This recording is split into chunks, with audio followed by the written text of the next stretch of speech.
with those two committees was the kind of the rumor mill started, and the rumor mill says, I mean, I got to take a test and I'm going to have to do something else. All I used to do was pay my money. And if you look at these original applications, that's all people did every 2 to 5 years was pay money to stay credentialed. So these two boards together identified the need to move toward the exam and to earn some kind of professional development. And the questions then that we looked at, and all this was the groundwork to forming NCTRC. The questions that we looked at was, well, why in the world do you register every 2 to 5 years? What does that have to do? And somebody said, you know, we've got to look at what changes in 2 to 5 years. Does the knowledge base, does the practice change? So you may wonder right now, why accreditation every 7 years? Why do you have to renew every 4 or 5 years, or 5 years for both? Well, guess what? We did some research and found out part of it was what everybody was used to, but the other part was that the initial people that created and moved towards certification were ones that identified that the shelf life of what you're learning right now changed about every 5 years in their professions. So that's how we initially came up with you gotta take the test every 5 years, and you gotta get your continuing professional development in the meantime, because there's changes occurring in the meantime. And then I interject here. You know, they're saying now that the college freshmen and the college seniors are in different orbits in terms of knowledge in most professions. So that means what? Every 3 or 4 years? That what you have as your initial knowledge base is changing. So could that end up changing how much more frequently we have to be re-evaluated? That's how that happens, and I think it eventually could. I think that in your professional lifetime, you may have to literally be re-evaluated quicker than 5 years because of the knowledge base changing so rapidly. So you've got these two committees kind of working simultaneously and saying, we've got to upgrade these standards. So there were quite a few revisions in the standards, and it basically was a couple things. One, the categories initially just said if you practice, you don't have to have a degree. You just practice and we'll register you. And folks said, hey, wait a minute, our profession's more than somebody just practicing. You know the prerequisites that you have to have? What are they for certification? Your anatomy and phys? What are the other ones? Abnormal psych. Human growth and development? Yeah. Well, that's what started happening right in here, guys. And those 3 classes came out as we were saying, wait a minute, somebody just can't practice in our field without this basic information. And oh, by the way, we really need to look at the content of the degrees. And initially, all you had to have was a degree that said recreation. We didn't care what was in that degree. But then when we started thinking, and Bob again was the one that said, I don't want a therapist in my hospital who doesn't know anatomy. And then on the mental health side, Meade Jackson, along with Bob Parker, and Meade is still with us, and so is Bob. I want people that know human growth and development, because if somebody is having some mental health issues, we've got to go back to where they should be. So the idea then, in the 60s, that we had to add some prerequisites, and then also, it's just not a degree. There's got to be some quality. Do you know what the 2 most common classes were in the 50s and 60s that we took? And this prepared us as therapists? Camping for special populations. So why is there a continuing emphasis in outdoor and adventure? It's one of the beginnings. I actually like that class. It is. It's great. Yeah, that was a good class.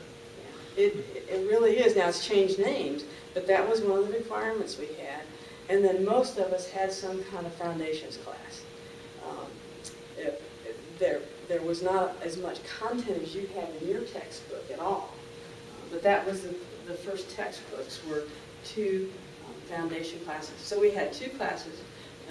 We had our anatomy, our human growth, our abnormal psych, and we were recreation therapists. And so what happened then was that we began to upgrade the content of the degrees and saying we just can't stamp somebody saying, okay, you've got a degree, you've got to have something in it, as well as the prerequisites. So the registration stayed as it was and was being changed as we moved toward certification. And in the latter part of the 1970s, 2 or 3 times, committees took to the board, the NTRS board, saying, we want to upgrade the standards. So here are our revisions. We'd like also to go with a test. And in 1976, they said, oh, no, don't do that. That's too much of an upgrade. So the first initial effort to move towards certification was in the late 70s. And that's when I was involved in when everybody says, oh, everything started in 1981. It's like, oh, you should have been living in the 70s when we had a board meeting and said, you're going to have a test. And we opened it up to the public and they said, you're going to grandfather me in. I know it all and I'm not going to be tested. So in the late 70s, we initiated efforts and let folks know that we were moving toward a tighter definition of what it is to be a professional by adding classes and also by saying, these levels where they don't have any knowledge base may not be where we need to start. We need to upgrade towards certification. And at the same time, at the top levels with the master's degrees, we said, wait a minute, the basic foundation for our profession needs to happen before that.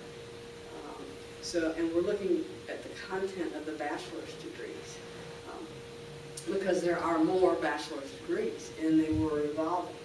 So certification became in our profession the same year as we created NCTRC. So you all know the definition of certification, right? This is where we do add the exam. And the registration wasn't time limited. You just paid your $10, and we can show you on the original applications. You paid $10 and you got your registration card every 2 years. Once you met those initial criteria, you didn't have to do professional development.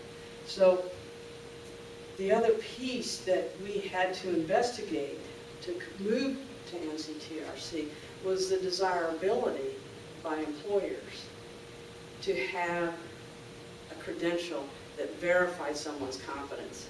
So also in the late 70s, just prior to 80-81, we literally, and I'll never forget this, I was working at Bradford Woods. And Bradford Woods is an outdoor center, and I had a little tiny office and a lot of tents and cabins and not much of a professional look.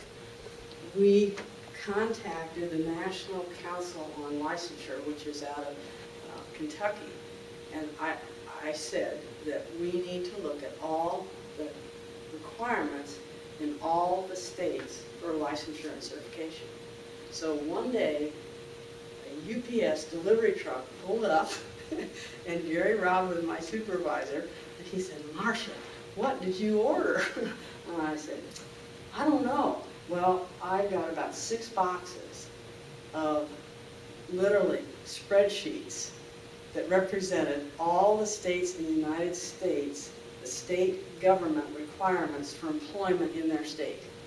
And it took 6 boxes of it. And he thought I was ordering, ropes and camping equipment. But I did too. I didn't know I'd done it. But anyway, it was, that's just an example. We surveyed state professional organizations, and we literally went through all the state requirements that states had.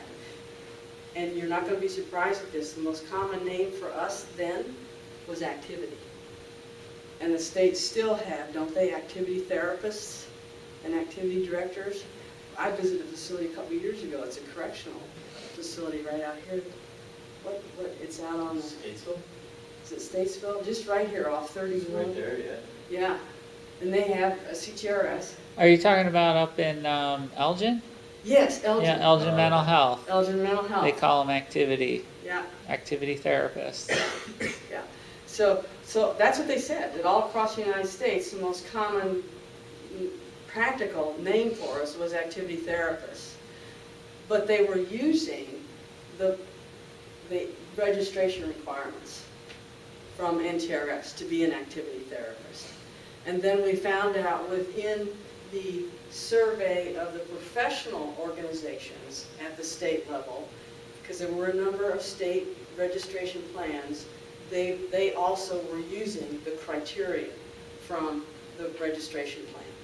So we had the state governments and the states saying, yes, we're using your criteria, and we sent them a survey and said, does it need to be elevated? Is it appropriate? What additional requirements do you have? And that was part of our justification for moving towards certification. And we asked them, do you require it? Do you require registration to be held by an individual to be employed at your agency? And that then became a justification for us as a profession, a strong justification with the evidence to move toward certification. Because certification does have a tie, as you all know, to regulatory bodies and to desirability for employment. So we, in the late 70s and early 80s, we held these open meetings, and these, we first in 76 were told, no, don't go forward. You can upgrade the criteria, but don't talk about a test yet. There's just too many people who want to take it. So we said, okay, we're going to do these national studies and get the evidence that we need about the current status of registration, and we'll have another open meeting. Now, the National Commission on Health Accreditation was the body, and many people changed their names. This was the group that we went to say, what is certification really like in all the other professions? And they now have changed their name, and they accredit certifying bodies. So in the next one slide coming up, we'll show you that NCTRC has been accredited. But we use their guidelines. So we use the guidelines of the national organization that said, if you're going to have certification, these are the things you have to do. Well, guess what one of the things was that you had to do? You can't have, say, if we're all members of ITRS or ILRTA, we can't have us voting on the credential that we have. Why can't we? Why would you have to separate your credential from being a professional member? What could happen? Conflict of interest. Huge conflict of interest. Huge. Huge. Well, guess what? Everything was under one hat. Our accreditation was under one hat. All of our registration was under one hat. And the mother was NRPA. So we had to bring them into a meeting, to bring in the national experts, to let them know that we weren't just flying by the seat of our pants, that we really had to look at criteria to get ourselves established. Do you think that was a heated meeting? Dr. Sklar's problem-solving process might not have worked that day. It was a very political meeting because, and I'm being very honest with you all, by then, I was paying $50 a year to keep up my registration. Where do you think that money went? The general fund of NRPA. So $50 a year from 2,000 to 3,000 growing to 6,000 or 8,000 people turned out to be $50,000 to $100,000 a year that NRPA was benefiting from registration from us. Because in the whole recreation profession, we were the first. Everybody modeled even their state plans after what NTRS did. So, very significant meeting. They became aware of why we were doing what we were doing. Then the whys. And the NRPA just doesn't like to give up money or control. Or control. No. So we were kind of hoping we could move ahead then, but, you know, so we went ahead in 80 and said, let's go to 2 levels of certification. We won't necessarily talk about the test right now. We'll form a special task force. And Carol Peterson and Dave Park and some of the original people said, okay, Marcia, you're sitting in NTRS Registration Board, you're chairing that task force. My mother never told me I was going to get into it. That's fine. So that we had a task force, a credentialing task force. And we said, we pulled all the studies together that we had done. We pulled the information from the National Commission together and said, you've got to be an autonomous body. You cannot have conflicts of interest. And we said, let's move to a certification council that would be kind of an interim committee. So we've changed registration to certification by creating the body and by creating a 2-level certification process. Then what happened, y'all, is that, and this is how you create a company. What's happening is that we're creating a company. So to create a company, you have to incorporate and you have to get bylaws. And they said, well, Marcia, you're still under NRPA. Where were they incorporated? Oh my gosh. I had to get all the incorporation papers for NRPA. And they didn't walk through the door and say, hey, Marcia. we had to start working. I had to get an attorney, and she had to help me get the documents that we needed. Because the poor souls at NRPA were just literally office staff, and they weren't aware of where the documents were. So we had to gather all the incorporation documents from NRPA. That's when Marcia got an attorney. That attorney then compared those documents to what it would take to create our own incorporation papers and to separate from NRPA. We had to literally vote to separate from NRPA, to establish the council. So that's why there's a time differential in 1980-81 between the movement toward the 2 levels that you now know of certification and the creation of the council. So we had to first get members of NTRS to accept the council bylaws that were based on national incorporation documents. And once we had their blessing, then we could go to the trustees of NRPA. So now, remember, ACT was 1984. So in 1980, 81, people interested in forming ATRA were involved in creating the council. But NRPA was concerned, like Dr. Sklar says, because we were going to pull money away, and now they're also talking about another organization. So 1981, when I officially became chair of the council, to 1985, and ATRA was created in 84, there were lots of discussions. Even to the point where Marcia was called in to meet with trustees privately to convince them that I wasn't a person who was doing something bad for the profession. That I had the documents that said an autonomous organization in the end is a stronger organization to manage an assessment tool. Because the lawyers, and to this day they'll tell you that, the minute you lay a tool down in front of you all that says this could impact your job, you have to be able to defend the quality of that instrument and the credibility of that instrument. Let me give you an example. Registration.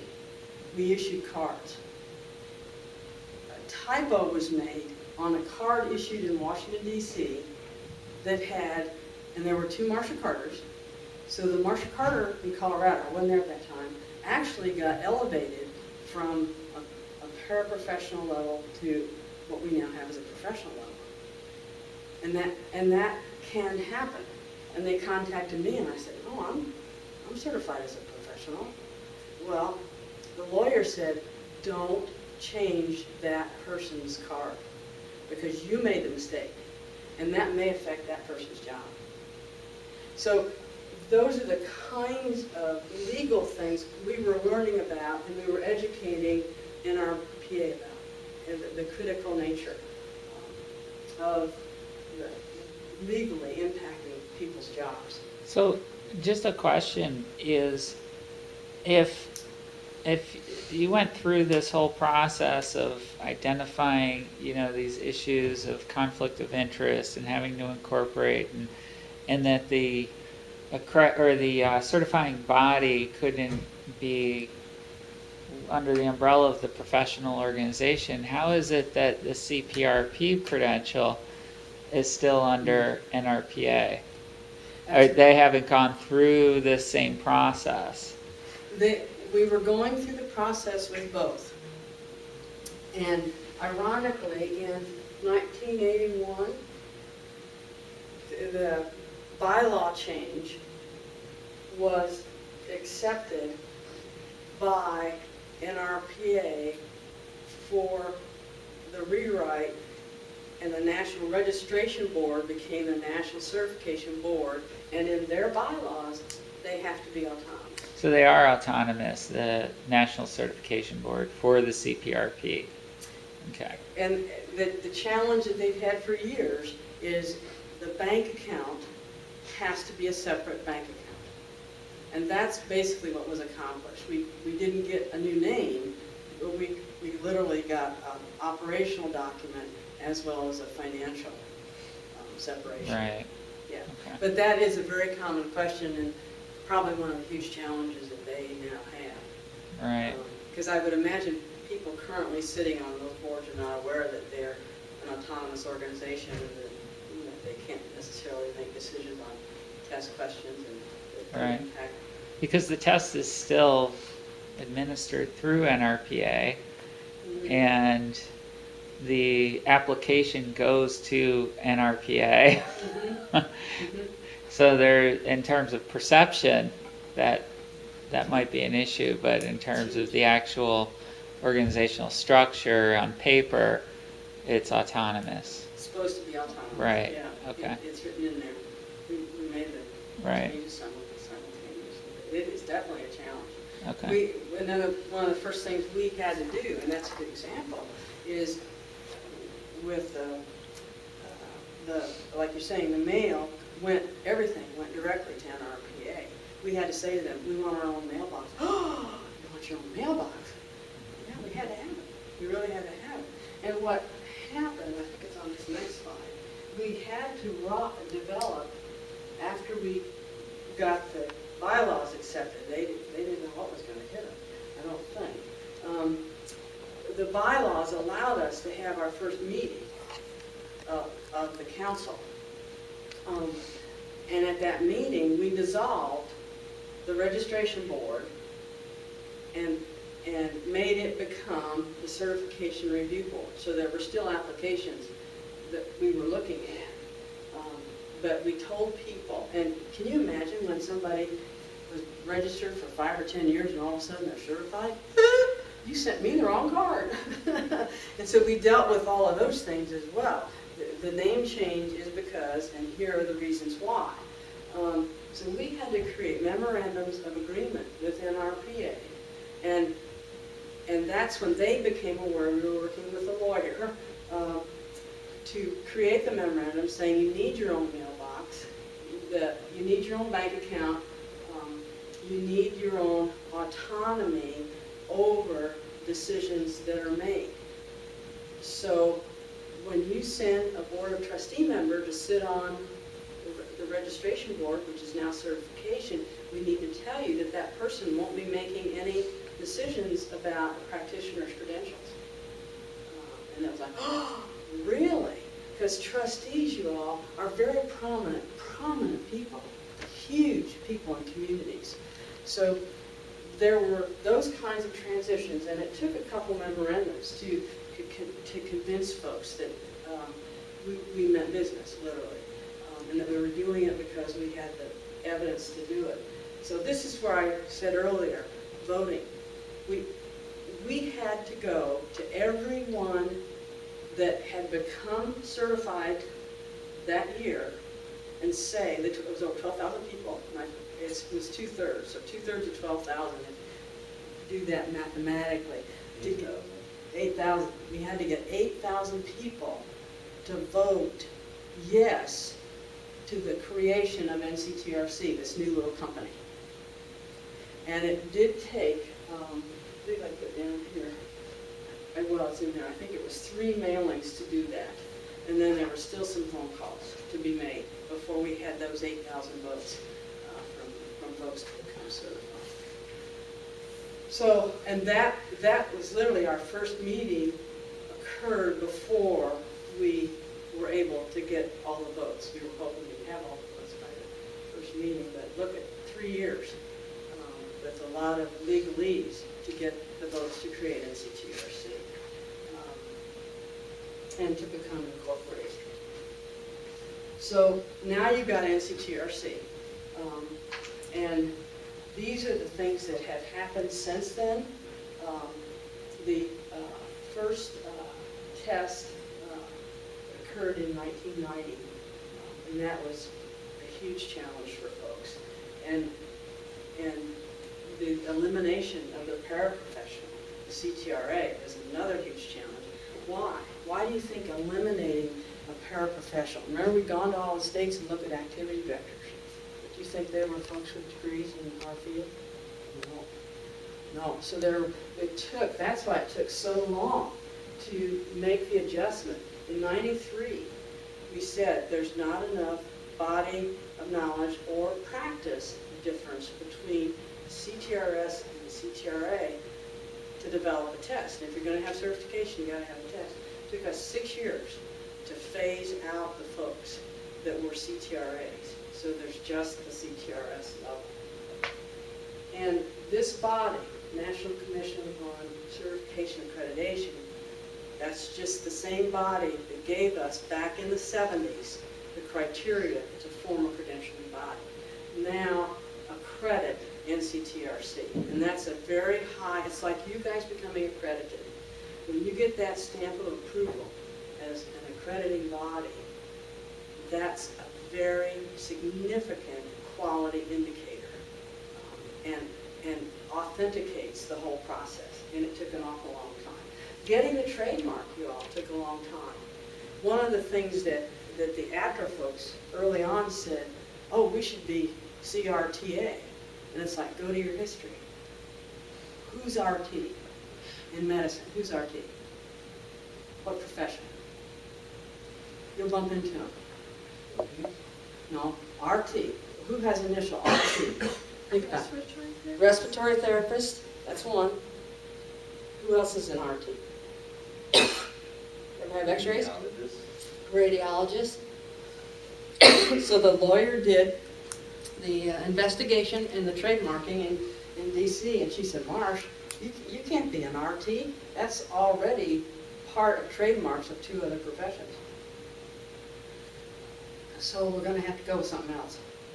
So it didn't have a thing to do with the formation of a new organization. It didn't. It had to do with who was literally already trademarked and what credential we could have, CTRS. So if there is discussion nationally, and you all may get involved in it, about why aren't we RTs, at the time, we didn't have a choice. We had to come up with something different. That's why we were CTRS. So that's kind of the history of that transition. And just to point out a couple things that you have in your packet, there's a kind of a summary of the dates. And that's one thing that I just personally kept because we were doing it. Got it? Yeah. And then the first sheet that we put out to explain what we were doing was this sheet. And this was kind of letting folks know that we were moving toward a test because there was an awful lot of concern that we were going to have to take this test, and we've been practicing. So these were our actually content of what went into our bylaws. It was what our purpose and mission was in our administrative structure. We had to define that before we could define our bylaws. And then the last thing I included for you is a two-pager. And I worked with students as an education process as we were creating NCTRC. And this was the only document that I could find that literally forewarned people that we're going to have a test. So we told the students first, and I do recall now that we did. We met with student groups at all the conventions, indicating that when you move to certification, you're going to anticipate taking a test. And there was 9 years difference between the